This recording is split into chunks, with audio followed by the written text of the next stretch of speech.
Welcome back, everyone. My name's Hobbyman Pete, and this is Hobby News, the channel where we give you all the quick info when we need to pick up a new hobby. Today's top story, drawing. As always, when talking about this, we're going to be going over our 3 key points, those being 1, how to get started, 2, your budget, and 3, the potential for growth. Let's start the class. Now, drawing is definitely one of the most obvious hobbies that anyone has probably ever tried. Be it through an art class or just plain doodling at work, everyone's given it a shot. But what we're here to do today is going to be able to find what you can and what you want to be able to do with it. And the first step to that is to find out what kind of drawing you want to do. Is it trying to draw some cartoons? Do you want to be able to sketch people's faces? Maybe you want to draw some beautiful scenery, or maybe you even want to draw your own anime characters. The most important thing is to find the thing that excites you the most. That way you can always find the energy to do it. Once you figure out what kind of drawing that you want to be able to create, the next step is to find what your skill level is. And to do that, you simply got to practice. Grab yourself a piece of paper and a pencil and start trying to create something with nothing but your mind. This way you'll be able to figure out what your skill levels are. Are you somebody that has the ability to draw really well, but you lack the imagination to figure out what to draw? Or are you someone that has a ton of imagination, knows exactly what they want to be able to do, but you don't really have the actual skill to actually recreate it? Well, no matter what, once you figure out what your skill level is and what you're lacking in, that's when you can move on to figure out how to progress and how to develop that skill. And no matter what, there's definitely a way to make you a better drawer.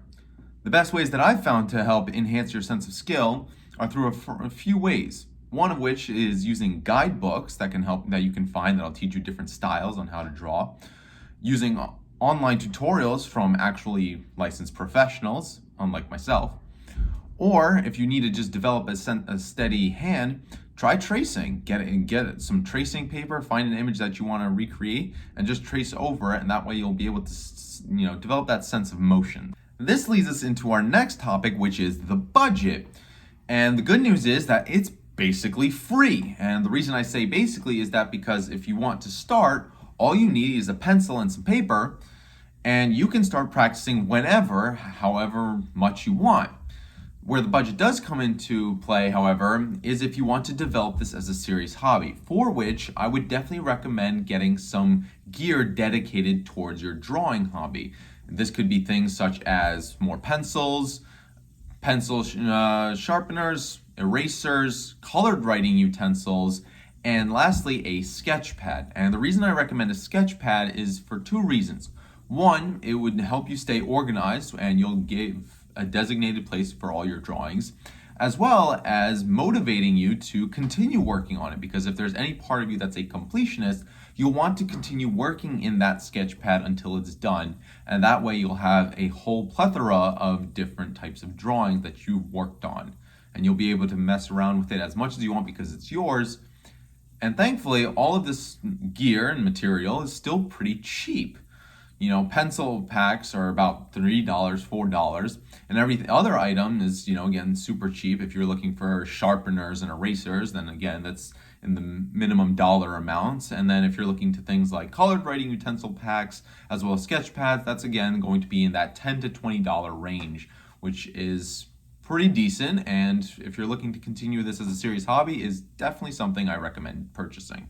As we move into our last key point, that being the potential for growth, this is where things get really good. Drawing in and of itself is a simple hobby that you can continue working on for the rest of your life. And as you grow older, you'll begin to elevate your skill level where your artwork will become amazing and will start looking like this, or even this, all depending on your art style preference. Or maybe you'll even want to start branching out into other art styles or even try painting, but that's a hobby for a different day. As for other ways in which to develop this hobby, depending on how proud you are of your own work, you may want to look into selling your artwork. Or perhaps maybe you want to have it be posted up in a gallery of some kind where others can appreciate and love your work just as much as you have. But if that's not your style, maybe you want to work on your creativity a bit more and try developing or creating your own graphic novel, or maybe comic or doujinshi, or maybe you want to have your illustrations be in a book. Either way, whichever path you choose, you'll definitely come to realize how rewarding it feels when you create something that you're truly proud of. And I guarantee that so long as you try your hardest, you'll definitely come to realize that you'll be proud of something that you've created because you will have created it and no one else. That's all we have for today here at Hobby News. We hope you were able to learn something new, and just maybe you're ready to draw your first sketch. Be sure to tune in again next time to see what hobby we cover next, and answer in the comments. What do you do?